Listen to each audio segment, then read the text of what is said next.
Bien le bonjour.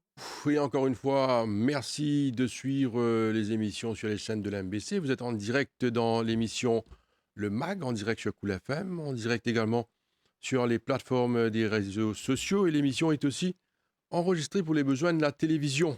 Le thème aujourd'hui, entrepreneuriat et innovation. Nos invités, nos intervenants sur ce plateau. Monsieur Harry Coulen, qui est Business Banking Manager à la MCB. Michel Cordani, qui est cofondateur et managing director La Plage Factory, et Mélissa Labonté, qui est fondatrice de Simply Good Food.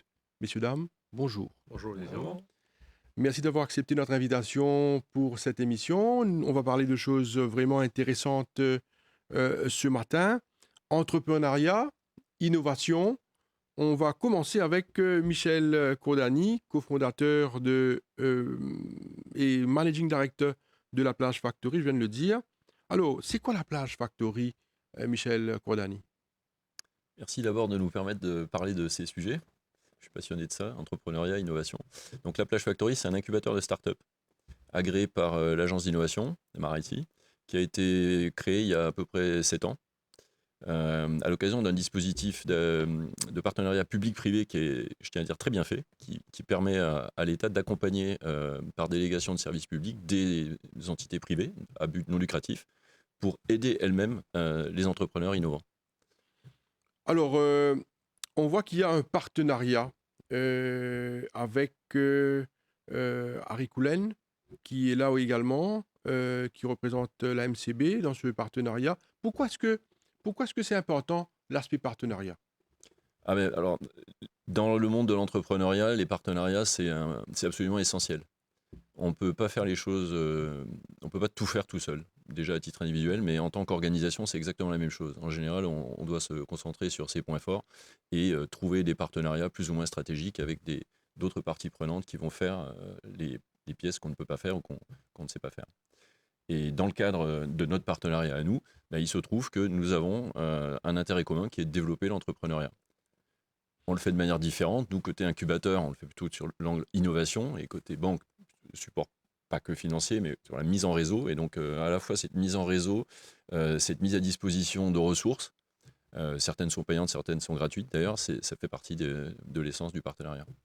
Alors, quand on parle de partenariat, quand on parle de l'entrepreneuriat, aujourd'hui, on parle également des petites et moyennes entreprises. Quelles sont les problématiques que rencontrent ces gens? On les entend très souvent dire qu'ils ont pas mal de soucis, de problèmes, d'encadrement et autres. Quels sont les problèmes pratiques? Quantité de problèmes impressionnants. Mhm. L'entrepreneuriat n'est pas une vie facile, mais c'est une vie passionnante. Généralement, les problèmes, c'est l'accès au marché et l'accès au financement. Et puis il y a une partie dont on parle moins, mais que je pense est très importante, c'est Mhm. la capacité à avoir des opérations efficaces et donc à être compétitif. Harry Coulen, alors Business Banking Manager à la MCB, vous êtes dans le projet également, parce que tout à l'heure, il y a un aspect très important qu'on va aborder, cet aspect de Growth and Innovation Code 2025, qui est également important. On va parler des critères d'éligibilité, c'est-à-dire que les gens peuvent également participer, les entrepreneurs avec des idées innovantes, on va parler de ça après, mais on veut comprendre le projet avant tout. Ce projet, là on parle de l'entrepreneuriat, on parle d'innovation. On est d'accord que ce n'est pas simple aujourd'hui d'être un entrepreneur.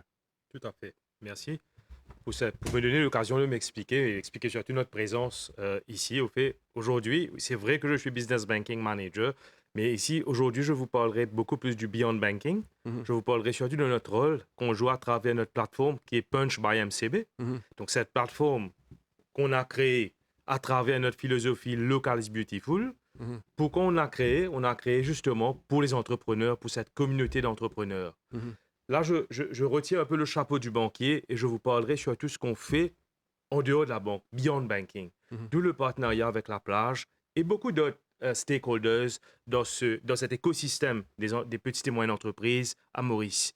Donc aujourd'hui, comme vous le savez, comme mon collègue, comme Michel a bien dit, c'est qu'il y a beaucoup de challenges pour les petites et moyennes Mhm, entreprises, que ce soit en termes on parle beaucoup de finances, mais il n'y a pas que de finances. mhm, On parle vraiment dès le commencement, quand quelqu'un débute et qu'il a une bonne idée, il a une idée, il veut développer cette idée, il veut vraiment créer une entreprise, ben, écoutez, nous, au niveau de la banque, on n'a pas les moyens techniques pour aider les entrepreneurs à pouvoir créer cette entreprise. Donc, Punch, by MCB, cette plateforme innovante, qu'on parle beaucoup d'innovation, nous permet d'aider, d'accompagner ces entrepreneurs avec des partenariats qu'on a fait avec des growth partners et aussi avec les stakeholders comme la plage. Donc, la plage Factory qui nous donne allons dire, qui vient combler ce gap, qui vient aider les entreprises à pouvoir se structurer, à pouvoir grandir et à pouvoir développer ces idées innovantes et à pouvoir les amener demain à pouvoir venir à la banque, se présenter en tant qu'entrepreneur avec un business plan. Et là, on parlera d'autre chose. Mais pour le moment, comme je vous dis, on est vraiment au tout début et c'est là qui est le plus important dans la vie d'un entrepreneur. C'est de pouvoir commencer sur une base solide. Et la Plage Factory, avec Punch, ensemble, comme on parlera beaucoup de co-création, nous donne vraiment, allons dire, cet outil que l'entreprise et l'entrepreneur, ils ont besoin pour pouvoir grandir, pour pouvoir avancer, pour pouvoir se développer et vraiment devenir plus fort de jour en jour, de mois en mois et d'année en année. Et combien d'entreprises déjà que vous avez accompagnées, encadrées?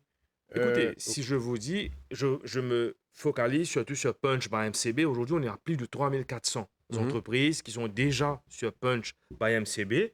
Et à travers cette plateforme, on peut vous dire qu'on voit comment les entreprises progressent et comment vraiment ils arrivent à pouvoir maintenant se présenter à la banque. Là, je parle de la banque, à pouvoir venir rencontrer un banquier et présenter son projet, son business plan, ses comptes et vraiment faire un état des lieux de la situation. Parce que l'entrepreneur, il peut, allons dire, demain, il veut commencer à produire quelque chose. Que ce soit une application, que ce soit un produit, mais l'idée est bonne. Mais le pouvoir vraiment le transcrire dans un business plan, pouvoir le présenter, c'est tout à fait autre chose. Et nous, au niveau de la banque, c'est ça qu'on a besoin. On a besoin que vraiment l'entrepreneur, il arrive à nous expliquer, il arrive à transcrire ses idées, vraiment d'une façon à ce que nous, on peut comprendre et on peut l'accompagner. Et Punch by MCB, et ça implique aussi beaucoup d'autres choses, parce qu'on a des growth partners qui travaillent avec nous pour soutenir nos entrepreneurs. On aide aussi à faire des health checks de ces entrepreneurs pour que vraiment eux-mêmes, ils peuvent se positionner et de savoir faire un état des lieux. Où est-ce qu'ils se positionnent aujourd'hui? Où est-ce qu'ils veulent aller à l'avenir? Créer ce roadmap. Et c'est là un peu l'importance de Punch by MCB, parce que là, on ne vous parle pas seulement des clients de la banque. Je vous parle de la communauté des entrepreneurs. Que ce soit que vous êtes client ou que vous n'êtes pas client de la MCB, cette plateforme, elle est ouverte à cette communauté, à l'écosystème de l'entrepreneuriat. Parce que, en tant que banque, maintenant, on croit dans l'entrepreneuriat, on croit dans le segment SMI, parce qu'aujourd'hui, c'est un des plus gros contributeurs à notre GDP. Ce secteur apporte de la valeur à l'économie. Maintenant, l'innovation est en train de prendre toutes sortes de dimensions, si on peut dire, dans le monde. Et nous aussi, à Maurice, on le voit. Aujourd'hui, tout le monde utilise des applications, tout le monde utilise la technologie, tout le monde parle de sustainability. Donc, c'est un peu, si vous voulez, ces thématiques qu'on veut vraiment développer, aider l'entrepreneur, les entreprises, dès le commencement, à adopter des bons principes de bonne gouvernance, mais aussi de technologie. Voilà. Alors, Michel Colani, comment est-ce que vous accompagnez ces entreprises? Comment est-ce que vous les encadrez? On aimerait bien comprendre cela, parce que là, on parle de professionnalisme, de discipline, de présentation de projets, de plans. Alors, comment est-ce que vous travaillez avec ces entreprises? Alors, je peux peut-être vous dire d'une manière générale ce que font les incubateurs de start-up, et puis après ce qu'on fait un peu en particulier. Donc, le mot incubateur, on fait éclore des petites entreprises, hein, c'est ça l'histoire. Donc, les start-up, c'est une entreprise qui démarre et qui a généralement porté par une innovation et qui a un gros potentiel de croissance et qui va aller chercher des fonds chez des investisseurs. Donc, comment on va de l'idée au projet qui va se faire financer? Comme vous avez très bien dit, et comme Marie l'a rappelé, il faut avoir les fondamentaux en place. le fondamental principal, c'est d'avoir une proposition de valeur qui va trouver son marché. Donc dans le jargon, on appelle ça product market fit. Et il faut que cette proposition de valeur ait un prix qui convienne et qui soit compétitif. Et donc tout le travail d'accompagnement consiste à forcer quelque part l'entrepreneur à se poser les bonnes questions, à vérifier ses hypothèses et à arriver à un certain nombre de documents qui vont décrire le projet. Donc le plus connu, c'est le business plan, mais il n'y a pas que. Il y a le modèle financier, il y a le plan marketing, qui fait partie du business plan, qui est extrêmement important. Si on dit qu'est-ce qu'on va mettre sur le marché, à quoi ça s'adresse exactement. Et ce travail-là prend du temps. C'est un travail en soi. Hein. En général, 9 mois, 12 mois pour avoir un projet ficelé. Dans cette partie-là, il y a une partie aussi qui est généralement un peu passée sous silence, c'est il faut commencer à investir un petit peu soi-même. Mhm. Dans certains pays, il y a un accompagnement à ce moment-là, mais à Maurice, en tout cas, on est un peu livré à soi-même. Donc il faut avoir une capacité de financement, au moins pour faire son prototype, Mhm. pour éventuellement faire une petite étude de marché. Donc il faut se financer soi-même. Et il faut pouvoir financer son prototype. Ça, je pense que c'est très important de le dire, parce que certains arrivent en disant j'ai une idée, et c'est vrai que les idées sont parfois très bonnes, mais comme je dis souvent, l'idée, moi j'en ai aussi pas mal, ChatGPT en a aussi, donc les idées, c'est pas qu'on s'en fout, mais ce qu'il faut, c'est passer de l'idée au projet. Et là, il y a vraiment deux choses super, super importantes, c'est l'entrepreneur lui-même, pas n'importe qui peut mettre sur le marché un produit innovant, c'est vraiment un travail considérable, c'est très risqué, enfin, d'ailleurs, Mélissa, j'espère que tu témoigneras un petit peu, c'est vraiment difficile, donc c'est pas pour tout le monde, ça c'est le premier point. Il y a un travail à faire qui est de préparer son projet, on peut parler ça homework, et l'incubateur va être là pour aider à formaliser et à rendre pertinent le projet lui-même. Donc comment on fait ça? Nous, depuis le début, on a une philosophie à la plage qui est pour les entrepreneurs, par les entrepreneurs. Donc les cofondateurs sont tous des entrepreneurs qui ont monté des boîtes, des startups, et qui ont envie quelque part de transmettre ce savoir-faire. Et du coup, un premier pilier sur lequel on s'appuie, c'est les mentors. Alors les mentors, dans notre cas, c'est pas juste des gens qui donnent des conseils par-ci par-là, c'est vraiment un partenaire. Le choix se fait par cooptation, on fait un peu agence matrimoniale. Là. Donc les mentors choisissent les porteurs de projet en fonction de l'intérêt qu'ils voient dans le projet et puis aussi dans l'envie de travailler avec le porteur de projet et réciproquement. Et une fois que ce binôme est constitué, alors parfois c'est pas qu'un binôme parce qu'on aime bien aussi des projets où l'entrepreneur n'est pas tout seul, parce que comme on disait au tout début, seul on va plus vite mais on va pas bien loin, donc il faut s'entourer.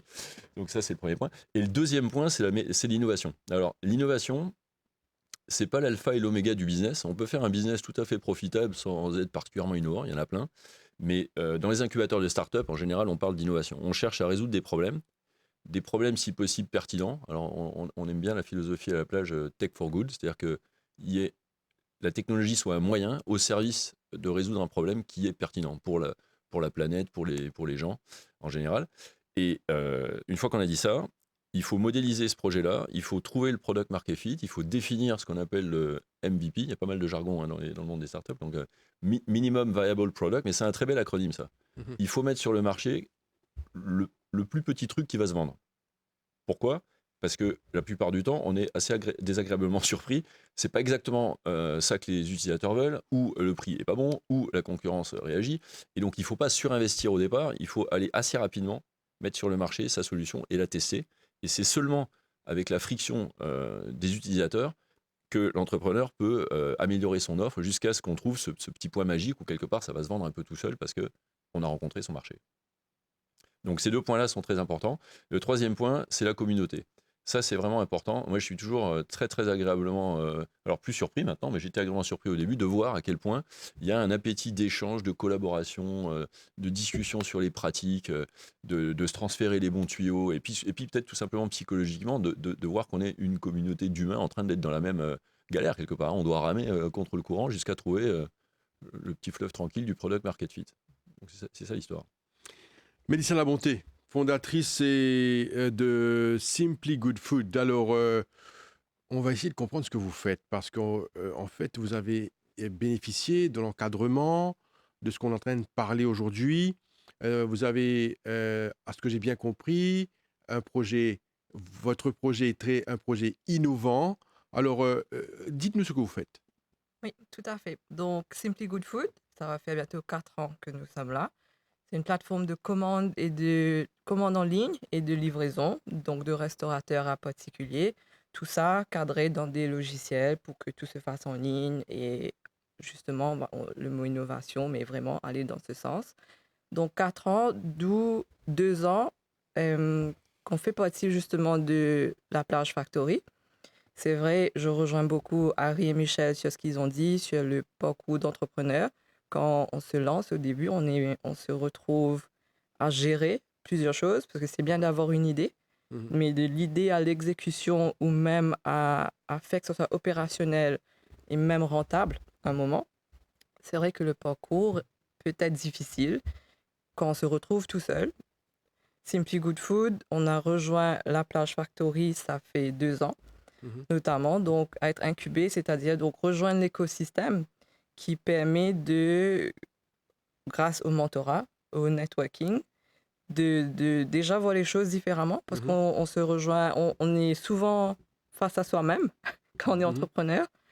Et là, c'est l'écosystème, rejoindre d'autres personnes qui font le même parcours et voir ce qu'il y a, ce qui se passe sur le marché aussi, que ce soit en termes de compétition, que ce soit en termes d'innovation ou en termes d'aide, parce qu'il y a beaucoup de choses qui existent aussi qu'on ne réalise pas, Mhm. notamment la Plage Factory, Punch, qui peuvent accompagner des entrepreneurs à différentes étapes. Ça ne veut pas forcément dire que ça doit être au début ou au milieu, ou voilà. Donc, Simply Good Food, c'est ça. On a commencé il y a 4 ans et fort heureusement, on a bénéficié de l'écosystème de la Plage Factory et toujours en essayant d'innover, parce que le but, c'est ça. Être entrepreneur et lancer sa boîte, c'est une chose, mais il faut vraiment que ça soit à long terme, ça puisse oui, être rentable et grandir comme il se doit. Mhm. Et voilà. Ça se passe bien pour vous? Oui, très bien, heureusement. Parce que c'est rare qu'on entend un businessman dire oui, ça va, on est très bien, ça va.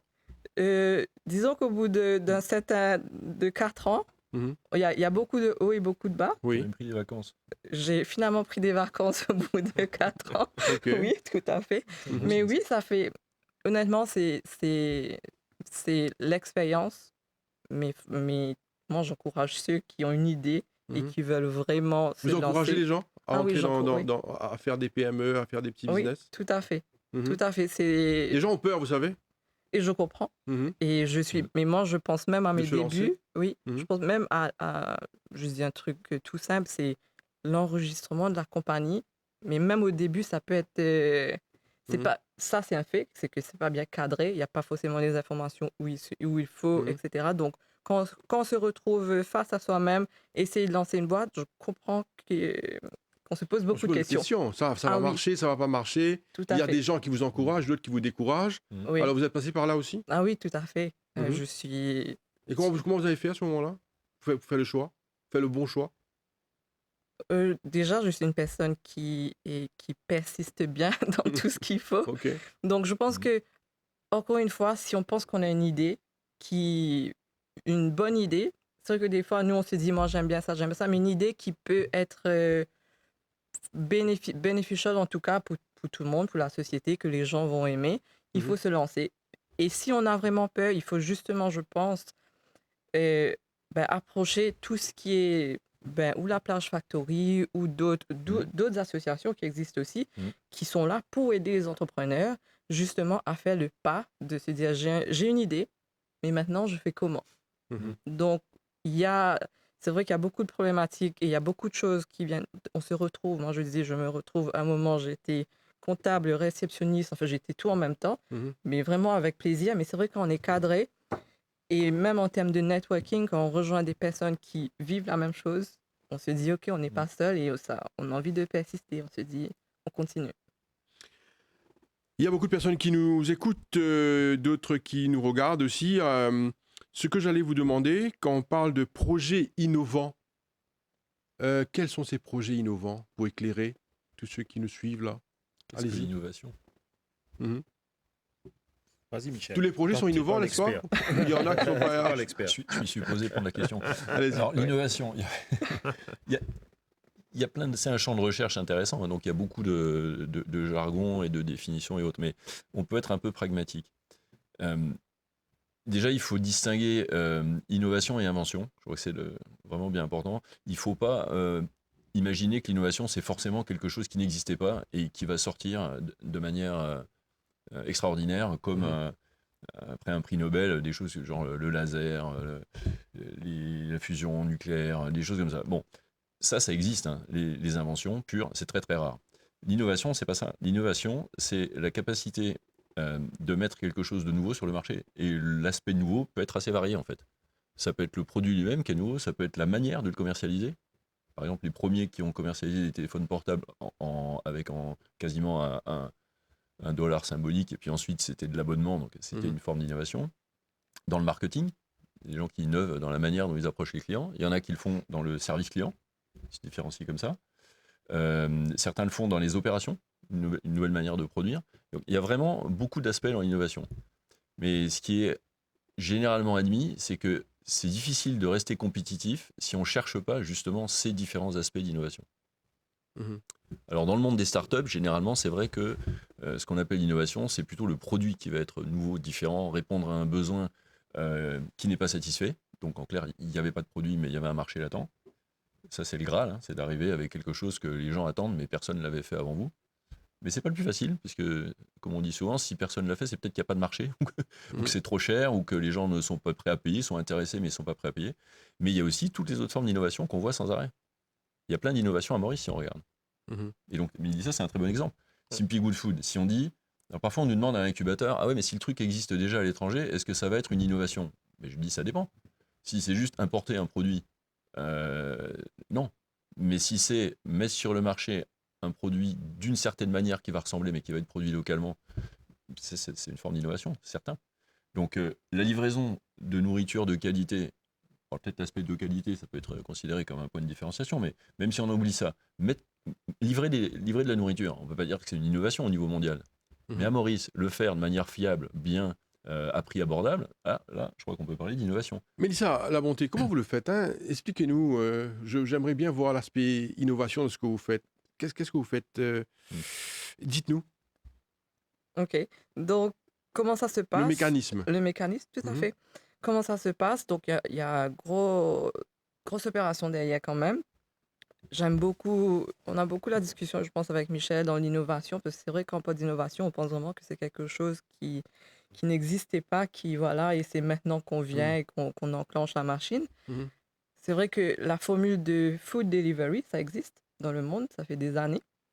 À Maurice, ça prend son temps, mais on y arrive lentement. Donc, heureusement, il y a des logiciels qui existent. Donc, les clients peuvent passer commande via un site ou l'application. Et nous, derrière, on a à ce jour 180 restaurants partenaires où les clients peuvent commander et se faire livrer à domicile ou au bureau ou peu importe où ils sont. Tout ça, encore une fois, cadré dans un logiciel et une équipe derrière, notamment une équipe d'opération qui s'assure, et peut-être que l'innovation vient aussi de là, s'assurer que le service soit maintenu, mais on a day-to-day basis, que les clients soient contents et aussi l'équipe derrière de livreurs qui aussi ont leur application pour pouvoir accepter des commandes livrées d'un point A et d'un point A à B ou autre. Donc, c'est des centaines de commandes par jour quand même. Donc, et on est constamment, en tout cas, je suis constamment à la recherche. C'est innovant de la façon de faire les choses, mais de trouver comment est-ce qu'on peut, encore une fois, rendre les choses encore meilleures pour le marché mauricien, parce qu'on réalise que le marché mauricien est très particulier aussi. Et l'innovation peut venir de là. C'est de connaître le marché, de connaître ses clients, ce qui sont en recherche, et de justement se développer et revoir les opérations dans ce sens, en tout cas. Harry Coulen, est-ce que Maurice entre dans une nouvelle ère quand on parle d'innovation? Parce qu'auparavant, c'était des petits business à gauche, à droite, pas très bien orientés, pas très bien encadrés. Est-ce qu'aujourd'hui, là, c'est tout un concept nouveau? Tout à fait. Au fait, vous savez, pour ajouter à ce que les collaborateurs ont déjà mentionné, peut-être que c'est important pour moi d'appuyer sur certains éléments avant de répondre à votre question.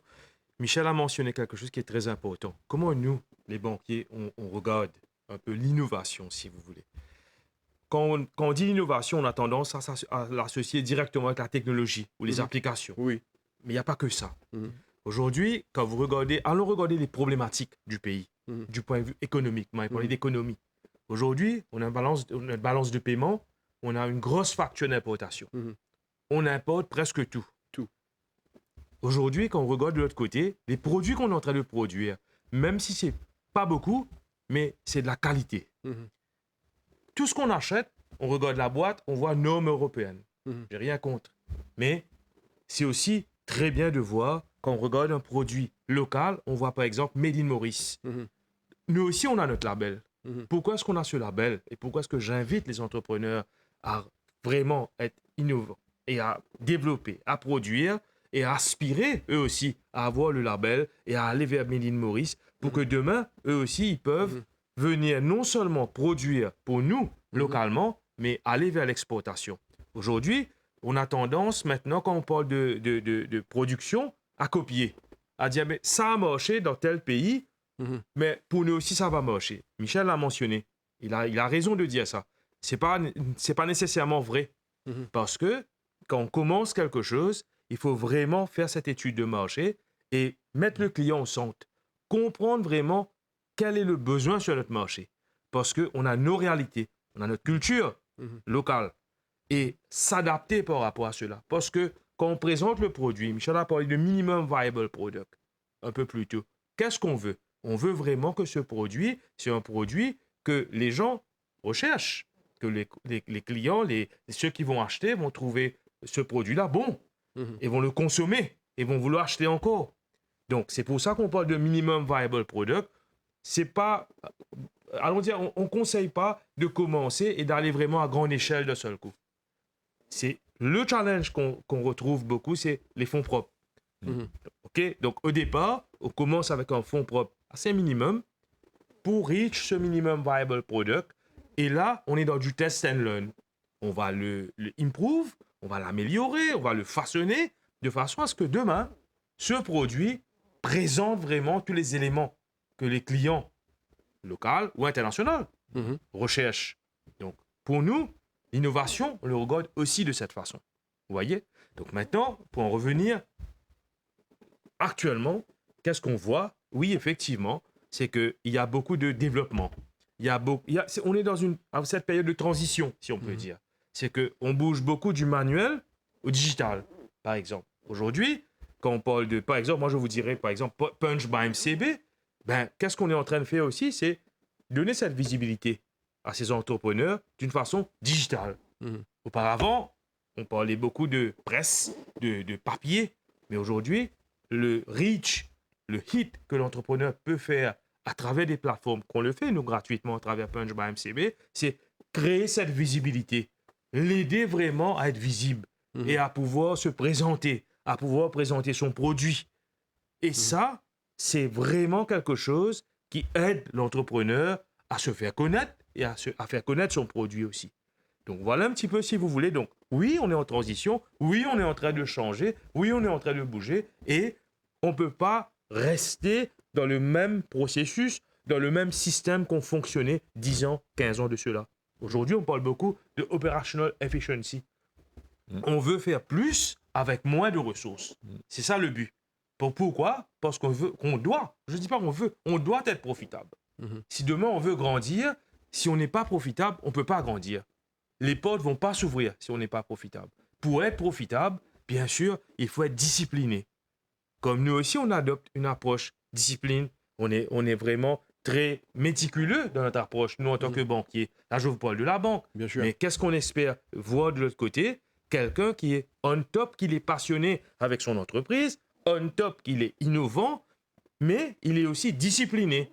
On voit que c'est quelqu'un qui sait vraiment tenir son business plan. C'est pas seulement venir nous présenter des chiffres, mais quand on regarde, on voit effectivement, c'est visible, c'est pratique. C'est là, vous voyez. Donc, voilà un petit peu dans quelle direction qu'on est en train de bouger.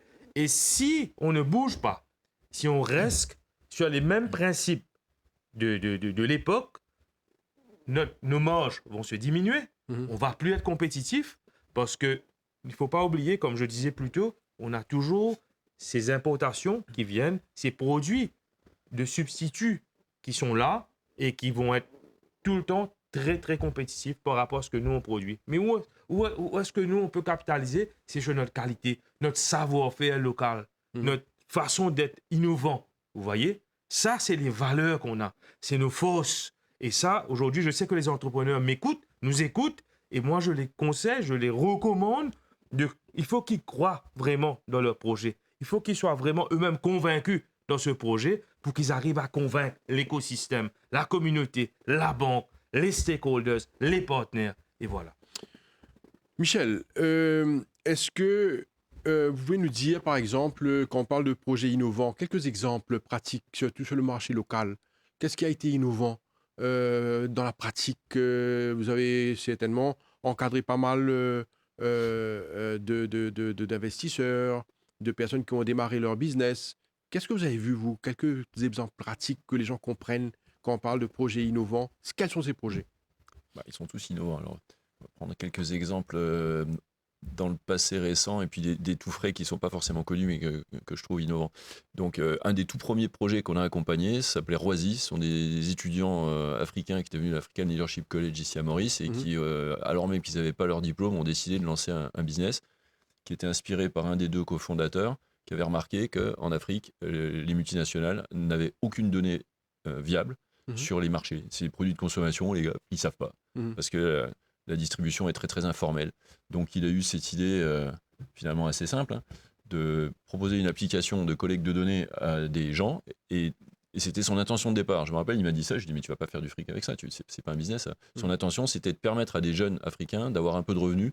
C'est ce qu'on appelle la gig economy, c'est de faire des petites tâches comme ça en allant collecter des données pour les multinationales. Il a réussi à packager ça et aujourd'hui il se développe au niveau global. Donc c'est un succès remarquable et je peux vous dire que ça s'est pas fait tout seul. Donc ça c'est une forme d'innovation qui était dans la manière de capter les données marketing au service des multinationales, le grand public. On a eu, il y avait un projet innovant qui a été un échec. Donc je vais en parler parce que c'est un succès personnel pour l'entrepreneur parce qu'aujourd'hui il occupe un poste important d'innovation, mais à l'époque où, à cause essentiellement de la crise Covid, au moment où son investisseur qui est industriel s'apprêtait à faire l'investissement, la direction financière a dit désolé mais là on va arrêter tous les investissements un peu risqués, on serre les boulons. Il s'est retrouvé le bec dans l'eau. Mais je trouvais le truc très innovant. Ça s'appelait MoSafe. C'était un des premiers projets, un projet qui avait gagné le premier concours National Innovation Challenge des Marais. Et son idée, c'était de permettre aux gens en détresse quelconque de chercher du secours de manière efficace. Donc c'était aussi une application toute simple qui permettait d'alerter les services privés et publics et d'avoir le secours nécessaire. Il est allé jusqu'au prototype, approcher les policiers, approcher les ambulances, les cliniques, tout ça. Bon, le projet n'a pas vu le jour, mais je pense qu'il reste quand même possiblement d'actualité. Ça peut intéresser les assurances, par exemple.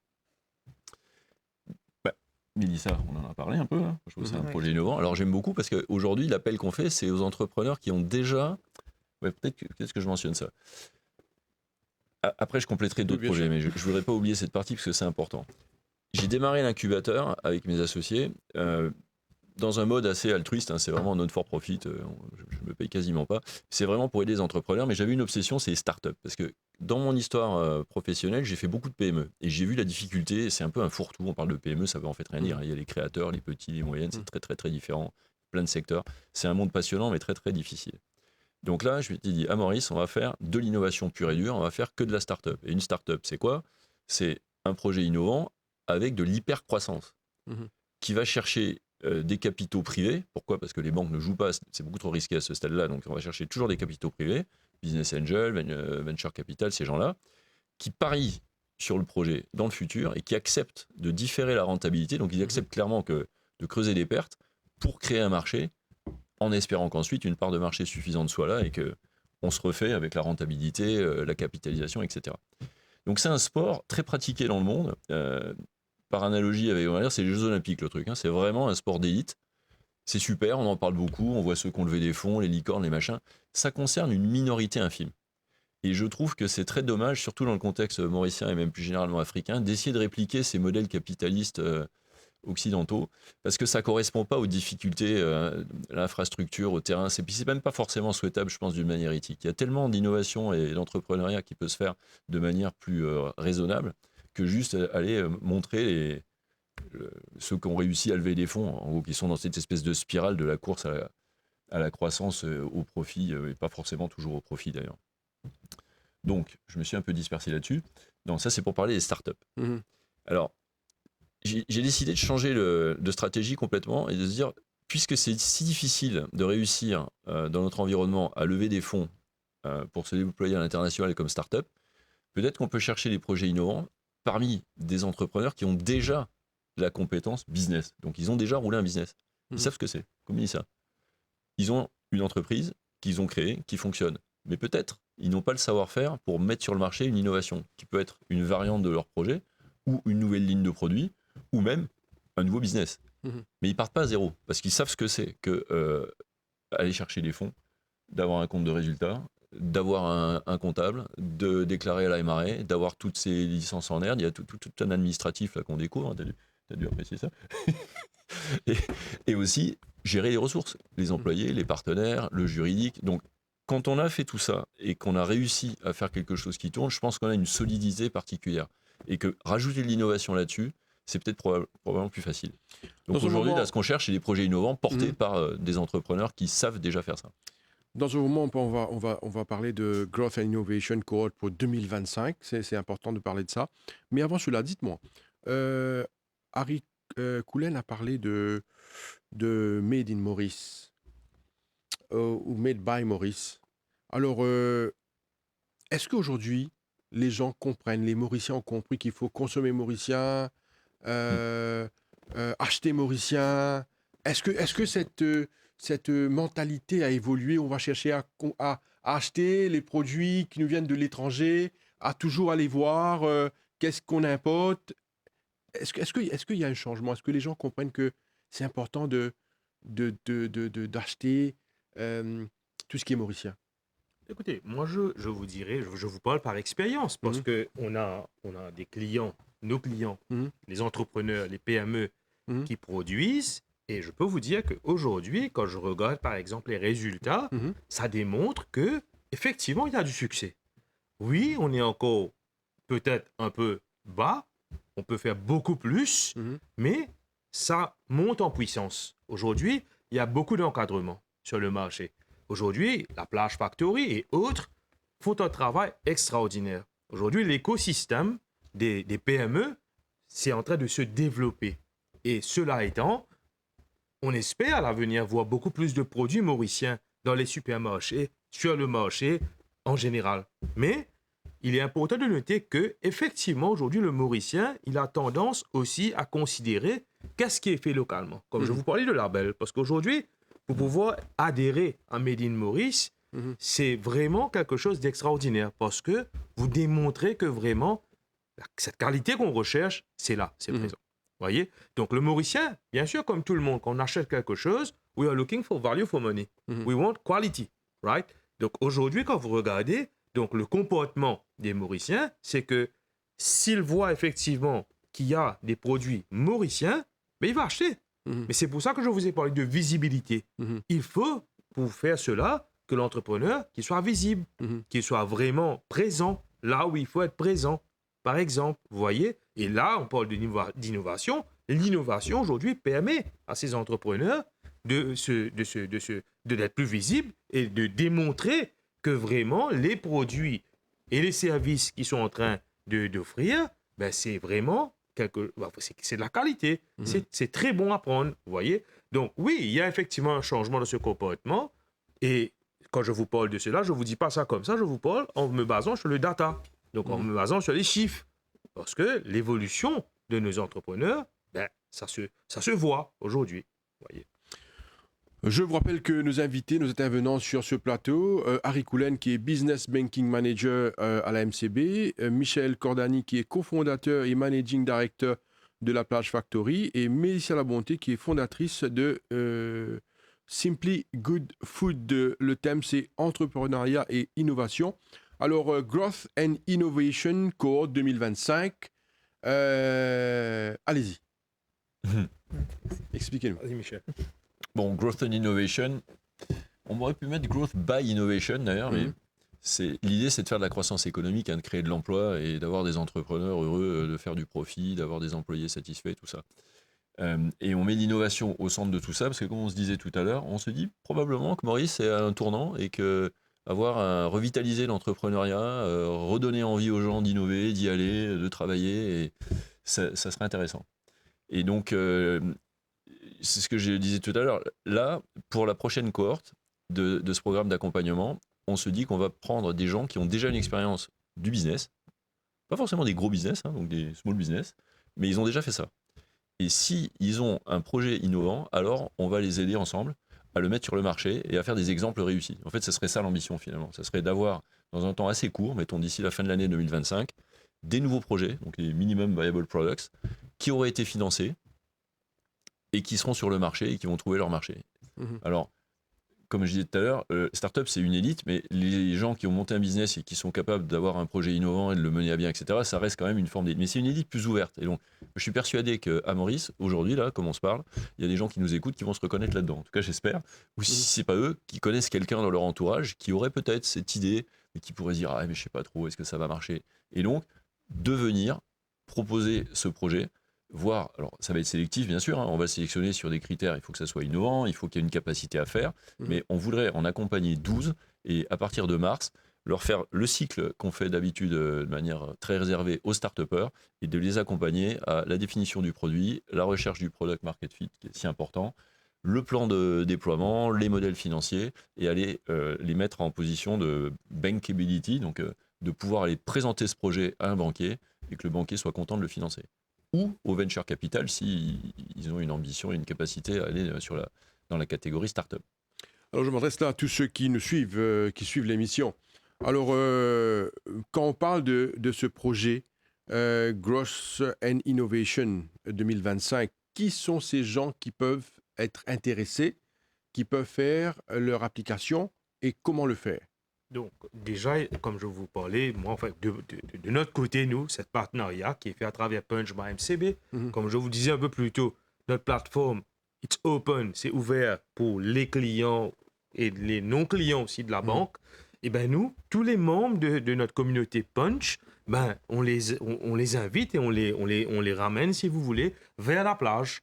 Donc, bien sûr, c'est la plage qui va faire l'assessment, qui va regarder, qui va vraiment identifier ceux qui vraiment répondent à ces critères, mais le plus de personnes qu'on peut envoyer, on donne l'occasion, l'opportunité à ces gens-là vraiment de se faire connaître à la plage et de faire connaître leurs produits, leurs projets.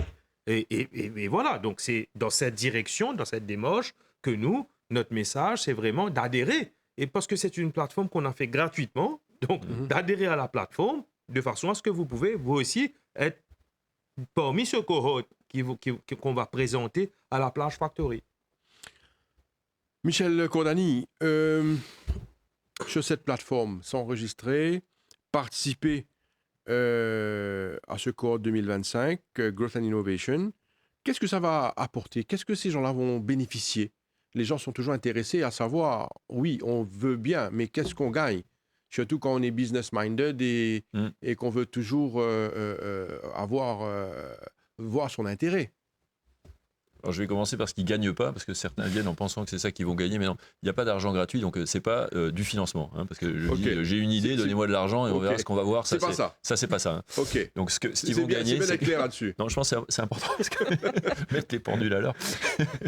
Non, par contre, ce qu'ils vont avoir, mais c'est un peu l'histoire que racontait Mélissa, c'est on va leur proposer le meilleur de ce qu'on a su faire jusqu'à maintenant dans l'accompagnement de start-up, c'est-à-dire un programme d'accompagnement qui consiste en une partie formation, il faut appeler un chat un chat, hein. C'est de la formation, c'est-à-dire expliquer les basiques du marketing, du product development, des partenariats, les fondamentaux juridiques, donc ce qu'on appelle des masterclass. Dit autrement, on a des experts qui viennent expliquer l'essence de leur savoir et pointer vers des bons outils, donc c'est une partie très importante.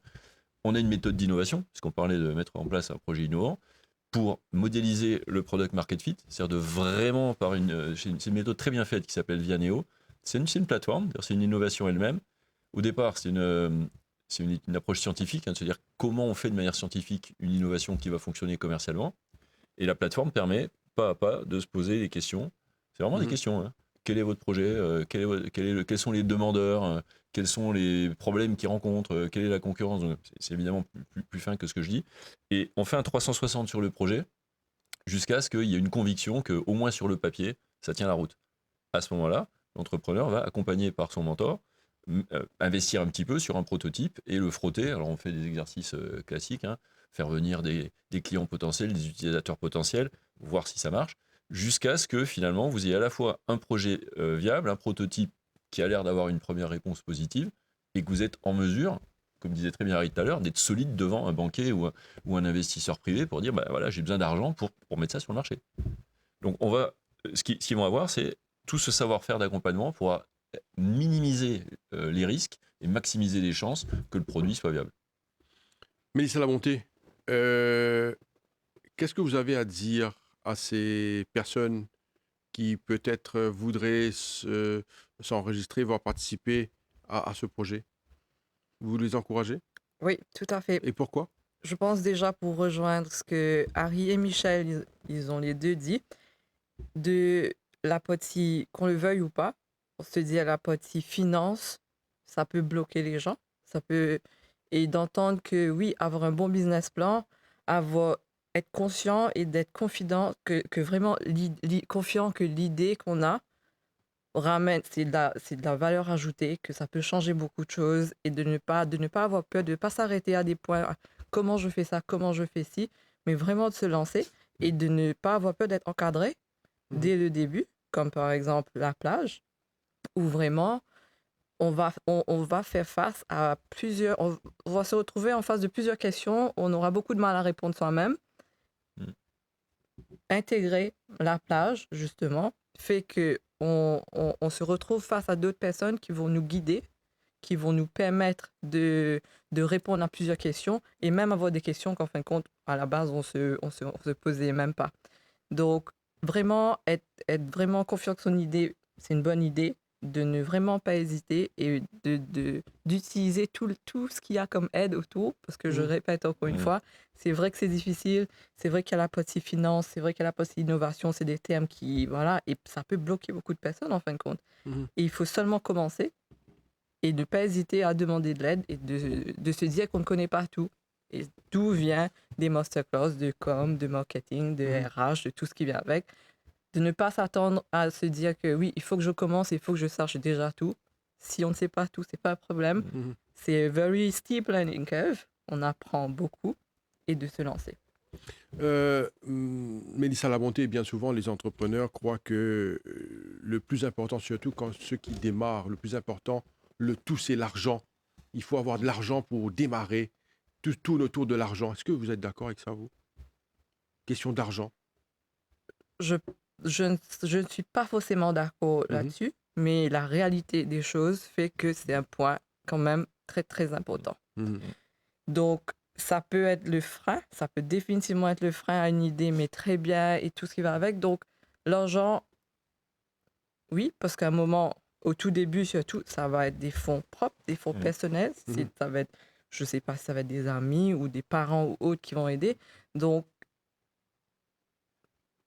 c'est vraiment un point à considérer et non négligeable au début et à considérer sur le long terme aussi de comment est-ce qu'on va faire pour la pérennité de la compagnie et vraiment continuer. Avant même de gagner des sous, on investit beaucoup. Et ça, c'est la réalité de la chose. Donc, d'être conscient de ça, mais que ça soit vraiment pas un frein. Parce que, encore une fois, que ce soit SME Mauritius, que ce soit la Plage Factory, que ce soit Punch, que ce soit les banques, il y a beaucoup de choses en place. Il suffit d'être au courant, il suffit de se lancer et vraiment d'aller dans la direction et de vraiment persister. Michel Cordani, alors on va terminer l'émission dans quelques petites minutes. Qu'est-ce que vous auriez aimé passer comme message pour terminer l'émission? Quel est le message, surtout aux entrepreneurs innovants? Suivez l'exemple de Mélissa. Il faut se lancer, mais il ne faut pas se lancer n'importe comment. Il faut être ambitieux et réaliste. Et parmi les auditeurs, je suis sûr qu'il y a plein de gens comme ça. Donc, peut-être pas se lancer naïvement en dépensant de l'argent parce que c'est très important ce que disait Mélissa. Bien sûr qu'il faut des fonds propres, mais la mise de fonds, il faut l'utiliser à bon escient. Et c'est là où l'accompagnement, la modélisation est importante. Donc, on est là pour les aider. Encore une fois, on le fait à but non lucratif. C'est pas un business que nous faisons là. C'est une forme de service public. Mais il ne faut pas hésiter, ne serait-ce qu'à postuler. C'est-à-dire que peut-être le dossier ne sera pas pris, mais ça coûte presque rien. Il y a un petit peu de temps d'aller dire, voilà, j'ai ce projet qui me tient à cœur, je pense avoir les capacités de le mener à bien, comment vous pouvez nous aider. C'est le premier pas. Et ensuite, rentrer dans cet écosystème, il n'y a pas que la plage, il y a d'autres incubateurs, il y a des agences qui sont là pour aider, il y a des associations professionnelles. Donc, il faut rentrer dans ce petit milieu-là, discuter avec les gens, maturer son projet. Et pour ceux qui sont déjà suffisamment prêts et capables, on a notre cohorte qui va démarrer là. On recrute jusqu'à la fin de l'année. Mhm. On veut 12 entrepreneurs de talent avec des idées, une capacité à faire. Il faut sortir du bois, les amis. Harry Coulen, alors c'est bien d'avoir un banquier sur le plateau. Allez, dites-nous ça pour terminer l'émission. Écoutez, peut-être je vais m'appuyer sur votre dernière question. En ce qui nous concerne, nous, en tant que banquiers, que beaucoup des entrepreneurs pensent que c'est compliqué, c'est access to finance, c'est le financement. Je pense que Mélissa a bien répondu. C'est que ce que nous, on vous dit aujourd'hui, c'est que, écoutez, l'endettement est bien, mais n'est pas bien quand on commence.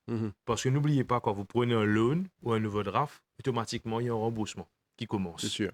Et au tout début, où le cash flow de l'entreprise est très sensible, il faut le gérer bien. Et là, je retourne un peu vers la plage et vers les incubateurs, vers l'écosystème. Ce financial literacy est très important, de pouvoir aider l'entrepreneur à comment gérer ses finances, son cash flow. Et ça, la plage et les autres vont l'aider, vont l'encadrer. Et il n'y a pas qu'aujourd'hui qu'un loan pour débuter un business. Oui, il y a du love money, comme on vient de dire, les parents, son savings personnel, mais il y a aussi l'écosystème, il y a des fintechs, il y a des investisseurs. Comme j'ai dit plus tôt, le conseil que moi je vous donne, si vous êtes passionné avec ce que vous êtes en train de faire, and you believe in it, ça ne va pas être compliqué à vendre votre projet, à inviter d'autres à vous suivre dans ce journey. It's a journey, le business. Et nous, la banque, on sera là pour vous accompagner au moment voulu. Quand on va voir effectivement que là, vous êtes prêt, votre state of readiness, il est là, vous êtes prêt à pouvoir prendre un endettement, pour pouvoir grandir, aller plus loin et aller encore plus haut, oui, bien sûr, on va vous accompagner. Donc, il faut toujours persévérer et laissez-vous encadrer. C'est très important. Harry Coulen, Business Banking Manager à la MCB. Mélissa Labonté, fondatrice de Simply Good Food. Michel Cordani, cofondateur et Managing Director de La Place Factory. Messieurs, dames, merci beaucoup de votre présence sur ce plateau. Merci. On va vous souhaiter bonne chance. Merci. Et juste pour rappeler, les entrepreneurs innovants ont pour s'enregistrer jusqu'au 20 décembre. 20 décembre. Merci à vous. Et voilà. Merci. Et voilà, nous sommes arrivés à la fin de l'émission Le MAG pour aujourd'hui. Merci à vous de nous suivre. Restez branchés sur les chaînes de la MBC. Merci et bonne journée à vous. Au revoir.